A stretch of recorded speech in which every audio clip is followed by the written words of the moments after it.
It is 12:43. I do have the parties in the courtroom. Appearances are as they were before. And now we can all hear better because the audio is turned on. The record should reflect that when we last broke, the court had received information regarding nearby tornado warnings. Ultimately, there were a number of warnings that were issued, some of which affected the immediate area. Our alert system ultimately went off with the lights and the audible voice telling everyone to take shelter. And it has been lifted, and it was lifted just a short time ago, and I had the parties brought back into the courtroom. I know when we broke unexpectedly, it was during the cross-examination for, I believe, Mr. Knapp. And my thoughts are as follows, is to have Mr. Knapp come back in, I presume he's available, and finish his cross-examination. And then frankly, given the severity of the weather that went through, including near my house, and I need to check on my house, is to break for the day. So I know there's jurors who live in the area potentially where some of these things happened. I don't want to question everyone about, whether they have power or whether they don't have power. I just think given the gravity of this case and the weather system that went through, I want to make sure people are giving their full attention.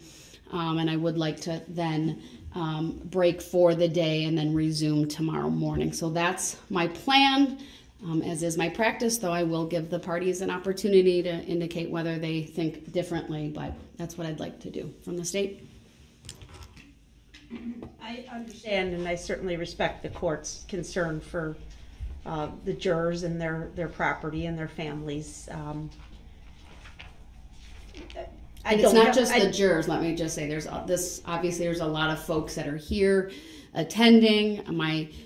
Just what I was following in terms of the weather, it's pretty widespread. There were things that happened more south of here. There were things that happened north and west of here. There's people from all over, and I just think it would be wise to let everyone break for the day and then, check on their things and make sure that there are things that they don't need to attend to as the case may be. So go ahead. Sorry, I didn't mean to interrupt. Sure, no, and I understand that, Judge. I don't have an argument with that. I just, we obviously have a full slate of witnesses here to go this afternoon. Some have traveled from like the Cudahy area or, some distance, not unavoidable. But my only other suggestion would be to maybe, take an extended break and let people make calls or even go home and check and come back at 3 o'clock or something. If that's a possibility, we could still work for a couple hours yet this afternoon. But whatever the court thinks is best, we certainly will be prepared either way. I certainly would be open to maybe an extended break so that I and others could do exactly what you just say. But I'll hear from you, sir, if you have any position on that. Yeah, I do have a position on that. I agree with your first assessment, Your Honor. Mainly because, too, with severity and weather, that can sometimes mess with equipment being the trial being televised. That can possibly interrupt that. And you never know. Some people that may be key to this matter may not be able to come back after an extended break. There's no way to tell at this point. I do believe it would, on the air, just for cautionary reasons, would be wise to kind of break for the day and then reset tomorrow morning or whenever the court feels it's best. I may need to do some checking of my own with some close relatives of my own. And so I will want to put that on record as well. Thank you. I I presume, though, no objection from anyone to at least finishing up with Mr. Knapp. It appeared to me we were close to being done, including whether he's fine with that as well. And he's shaking his head, yes.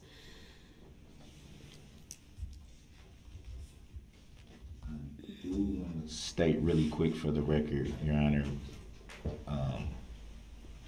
I'm still, I guess I would say, waiting to obtain a filing that I addressed before we went on record. I don't know what that means, sir, but I need to bring the jurors out. I need to finish with the cross-examination portion of Mr. Knapp's testimony, and then in all likelihood we'll just break for the day. I'll make, so I understand wanting to maybe come back at a little bit later, but I think it's just best to break for the day. I will entertain, though, over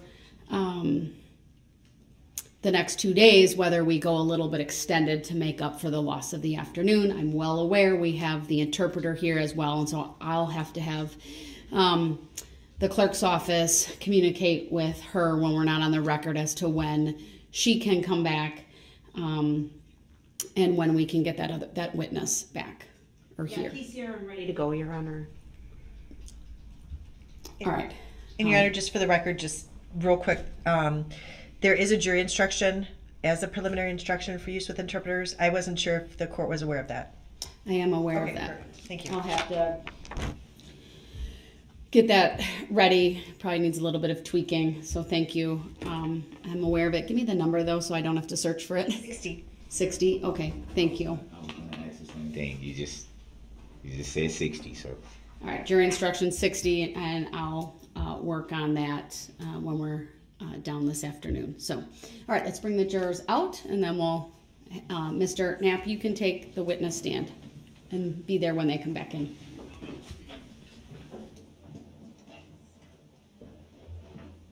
Stand addressed as a subject matter jurisdiction, Your Honor. Mr. Brooks, my previous record on that issue stands. I will not further be addressing it without a proper motion for reconsideration that complies with the statutes. I just wanted to state that for the record. So noted.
Thank you, everyone. Please be seated.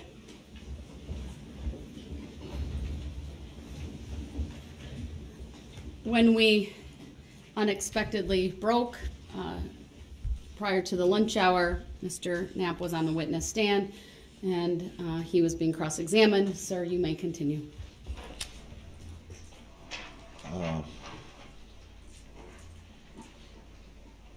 I'd like to apologize to the court. I'm not sure where I left off at. Go ahead and just start back up. Okay, I'm trying to see if I took any notes that would get me back to where I was before the break.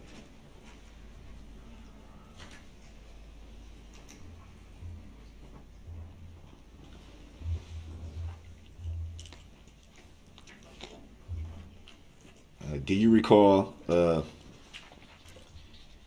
making or being interviewed by law enforcement in the days following the incident?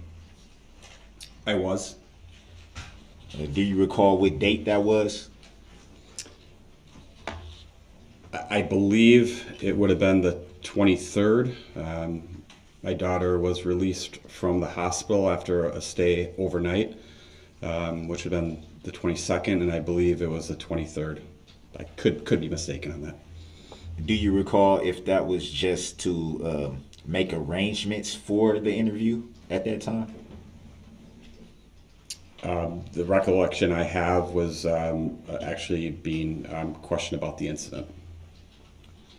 You don't recall making arrangements to be interviewed and then approximately 4 or 5 days after that actually being interviewed? Again, I don't recall the exact date. In my mind, it was the day after we got home from the hospital. And yes, arrangements were made to meet with a detective. Do you recall being interviewed on November 29th of 2021? Again, I don't recall the exact date.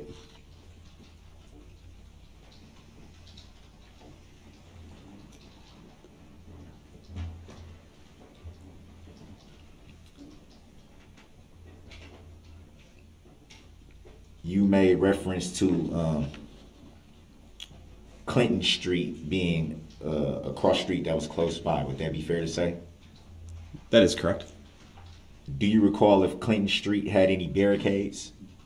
I do not recall. Did you go down Clinton Street at that moment? Yes, I did, as stated.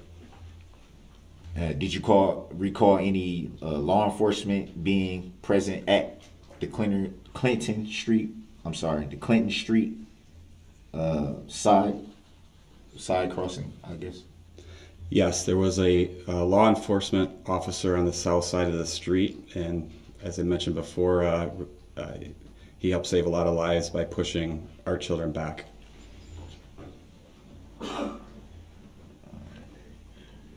Appreciate the extra commentary.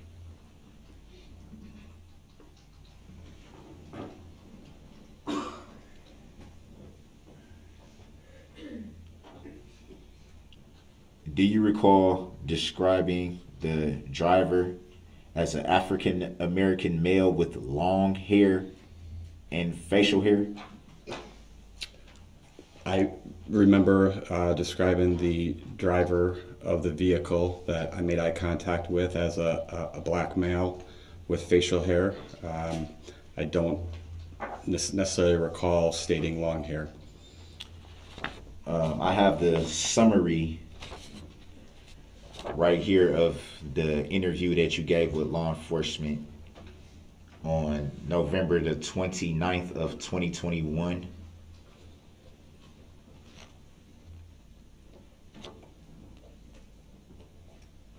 And reading from that summary. Your Honor, I'm going to object. Again, for the same reason I objected before.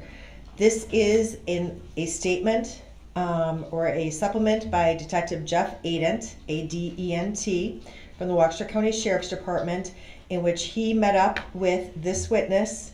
This witness provided information to the detective. I understand. I don't need the full explanation. I'll just sustain the objection as to the form of the question. I know you didn't fully get it out, but I think I know where you were going, so please rephrase. Would the reference to the statement that I referred to about the long hair, if I was able to show you, would it bring any recollection of what you may have said during that interview? No, if I stated it at that time, then that was my recollection at that time. 11 months later, my recollection of the statement is that I made eye contact. I'm not referring to that statement. I'm referring to the statement that reads David, or yes, or wait, let me back up.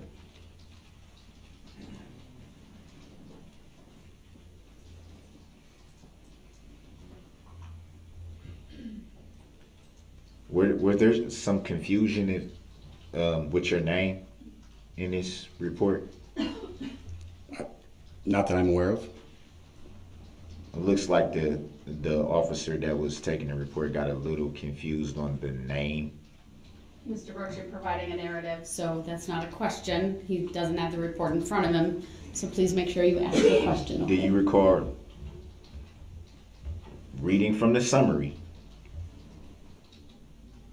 describing the driver as an African American male with long hair? As stated, as I sit today, I remember describing the driver as a black male with facial hair and very wide eyes. If I stated that at the time, that was my recollection at the time. As I sit here today, I cannot state that I recall having or seeing long hair. Would it be fair to say that what I'm reading from is an accurate statements made by you to the law enforcement officer? Objection. For the Grounds. same reason I mentioned. There's a lack of foundation as to the question, so I'll sustain it, and if you are able to rephrase, please. Can I show the witness his statements? Not Maybe at this that time. may bring some recollection back of what was said in the interview. I'll allow it. If you would give the statement to the bailiff, who can then give it to the state. I don't know if you have it electronically or if we want to use the document camera. I have it in front of me. All right. Is it connected to the? It needs to be given to the witness. Again, I'm going to object.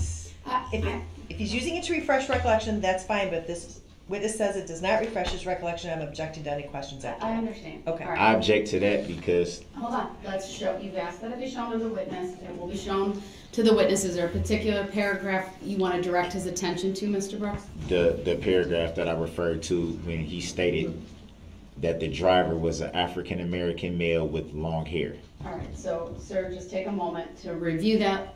When you're done reviewing it, turn it over, and then Mr. Brooks will ask you some follow-up questions. For the record, I don't consent to being called that name, Your Honor. For the record, I'm third party to the matter, Your Honor.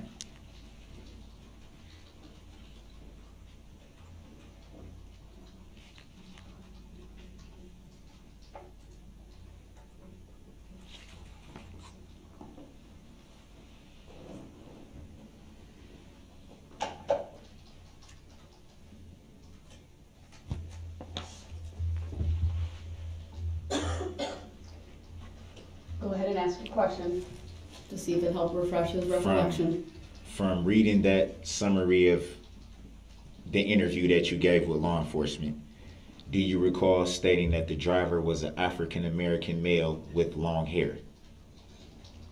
I recall stating what I stated before, that it was a black male with facial hair and white eyes. I don't recall stating long hair, but Would it be fair to say that the summary that is in front of you states that that's what you said? Objection. It would be hearsay. Grounds.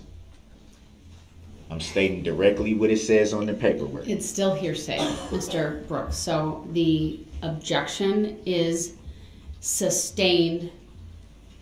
Next question. Is it fair to say that that's what That's hearsay, so, is hearsay when it's right there for him to read?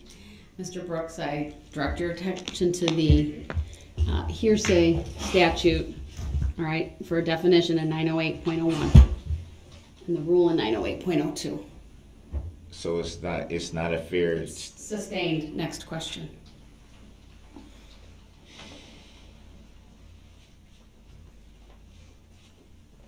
Do you recall if the driver had hair? Any hair whatsoever? I recall seeing facial hair. Any hair on their head?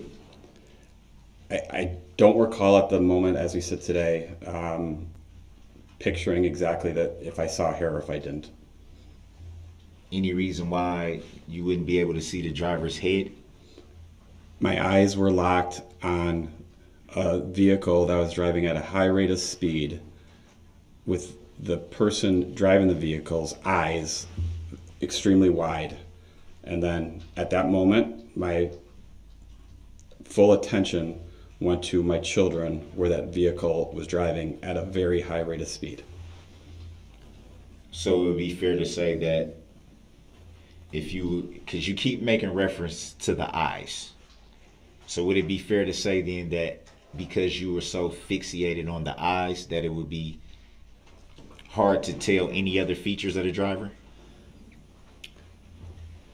I'm stating what I saw: wide eyes, black male, facial hair. Would it being so fixated on the eyes, would that in any way make it hard for you to see any other facial description? I'm not sure your definition of hard. I'm stating what I saw.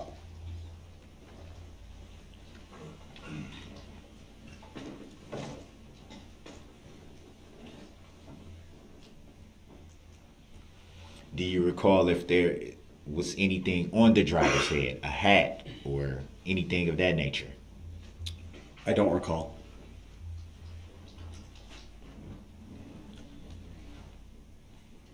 You stated that it was a African American male. Do you recall a skin complexion? I do. Was it a dark skin complexion? It was.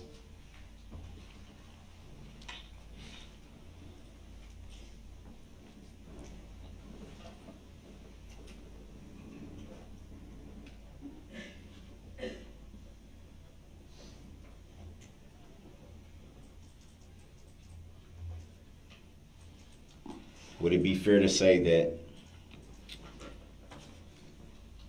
who you identified today does not have a dark complexion? I guess it depends upon the definition of dark. What is your definition of dark? Because in all fairness, you said dark skin. So what would be your definition of dark skin? Dark skin as present on my interaction with black males in the past. So every black male that you've had an interaction with was dark skinned? Again, it depends. There's different complexions of dark, and it depends upon what complexion or what your definition of dark is. I'm asking your definition because you said dark skin. Yeah, I'm going to object to this line of questioning. On The what point grounds? has been made. This witness identified the defendant, Darrell Brooks, as a person driving the car. I think he's asked the question about dark skin. I think that this has been asked and answered. Objection. I'm going to sustain the objection as to the form of the question. I believe the way it's asked is argumentative. You may rephrase if you so choose. May my objection be noted that I do not identify by that name, nor do I know anybody by that name. I don't consent to being called that name. Noted. Next question, please.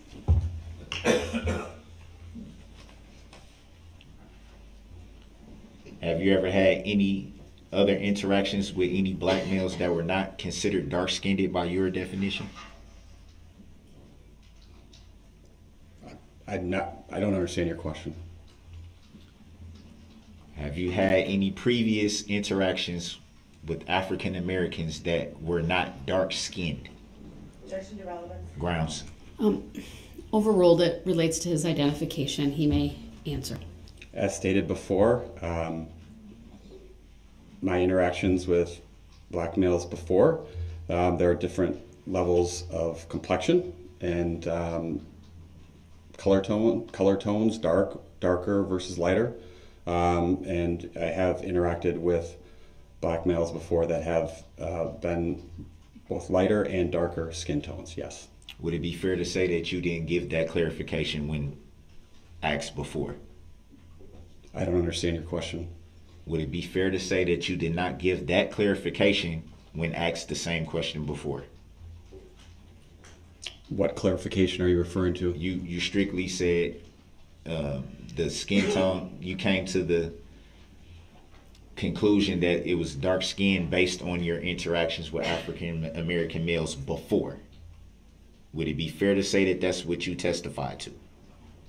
That I can identify the skin tone color is what I stated, and the person that was driving the vehicle had a darker skin tone.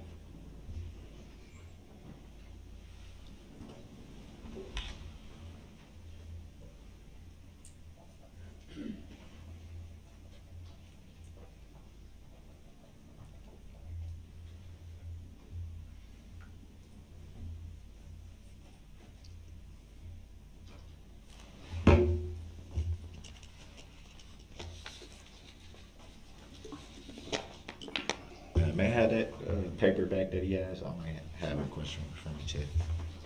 That specific part of the... Mark, to reflect the one page of the police report has been handed back to the defendant.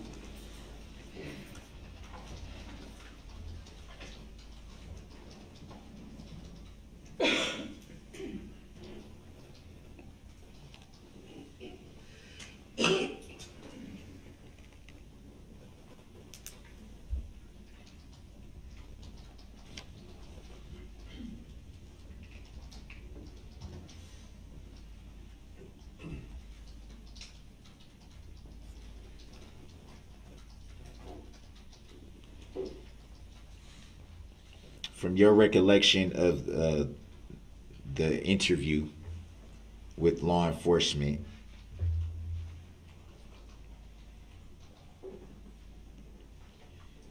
do you recall stating that you don't vividly recall any acceleration? I do recall stating that.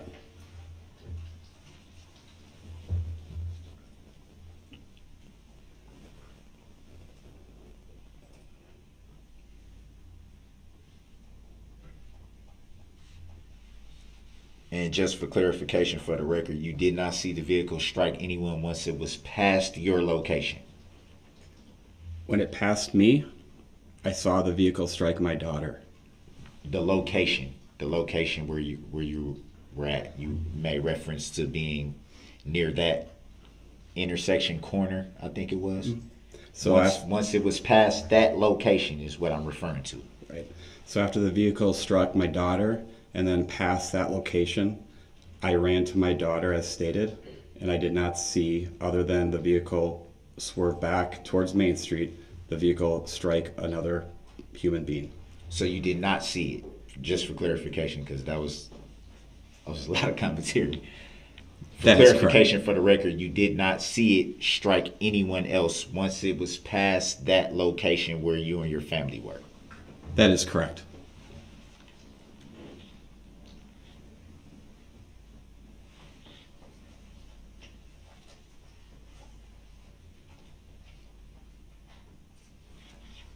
No further questions. Any redirect? All right, thank you. Sir, you may step down.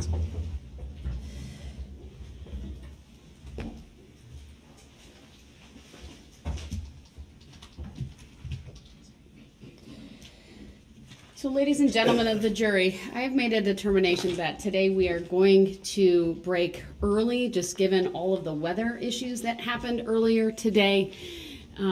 Frankly, including the need on my part to check on my house and other things. I just felt it best, just given all of that and the disruption, that we would break for the day. I do want you, as you go back home today, to look at your schedules for the next 2 days, because I may keep us here a little bit later to make up for some of the lost time, at least tomorrow. So just let the civilian jury bailiffs know tomorrow when you come in. I do want to read to you the instructions that I've been providing to you regarding not starting your deliberations and the extra research, etc. So, do not begin your deliberations and discussion of the case until all the evidence is presented, and I have instructed you on the law. Do not discuss this case among yourselves or with anyone else until your final deliberations in the jury room. This order is not limited to face-to-face conversations. It also extends to all forms of electronic communications. Do not use any electronic devices such as a mobile phone or computer, text or instant messaging, or social networking sites to send or receive any information about this case or your experience as a juror. If you come in contact with the parties, the lawyers, interpreters, or witnesses, do not speak with them. For their part, the parties, lawyers, interpreters, and witnesses will not contact or speak with the jurors. Do not listen to any conversation about this case. Do not research any information that you personally think might be helpful to you in understanding the issues presented. Do not investigate this case on your own or visit the scene either in person or by any electronic means. Do not read any newspaper reports or listen to any news reports on radio, television, over the internet, or any other electronic application or tool about this trial. Do Do not consult dictionaries, computers, electronic applications, social media, the internet, or other reference materials for additional information. Do not seek information regarding the public records of any party or witness in this case. Any information you may obtain outside the courtroom could be misleading, inaccurate, or incomplete. Relying on this information is unfair because the parties would not have the opportunity to refute, explain, or correct it. Do not communicate with anyone about this trial or your experience as a juror while you are serving on this jury. Do not use a computer, cell phone, or other electronic device, including personal wearable electronics, applications, or tools with communication capabilities to share any information about this case. For example, do not communicate by telephone, blog post, email, text message, instant message, social media post, or in any other way on or off the computer. Do not permit anyone to communicate with you about this matter, either in person, electronically, or by any other means. If anyone does so despite your telling them not to, you should report that to me. I appreciate that it is tempting when you go home to discuss this case with another member of your household, but you may not do so. This case must be decided by you, the jurors, based on the evidence presented in the courtroom. People not serving on this jury have not heard the evidence, and it is improper for them to influence your deliberations and decision in this case. After the trial is completed, you are free to communicate with anyone in any manner. These rules are intended to assure that jurors remain impartial throughout the trial. If any juror has reason to believe that another juror has violated these rules, you should report that to me. If jurors do not comply with these rules, it could result in a new trial involving additional time and significant expense to the parties and the taxpayers. You are to decide the case solely on the evidence offered and received at trial. With that, you are excused for the day. We'll see you tomorrow morning.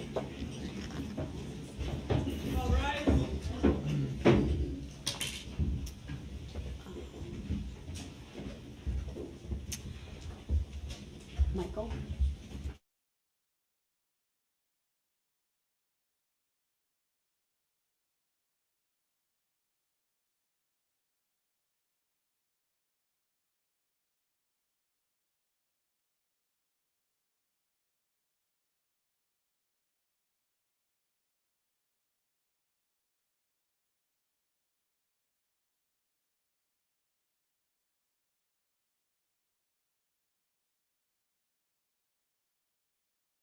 Tomorrow at 8 a.m. I'm going to check with the jurors, and if anything changes, we'll let the parties know. But otherwise, plan on being here at 8 a.m. tomorrow. Will there be an interpreter? Would we be calling? I won't know. We'll do that off the record. I don't know if Dawn Maldonado stayed or not, but if not, we'll contact her and we'll be in touch with you very quickly so that we can tell you if that witness needs to come back tomorrow or another day, because it might not be her. They could turn to one of our other interpreters. Okay. All right. Thank you, everyone. We are in recess.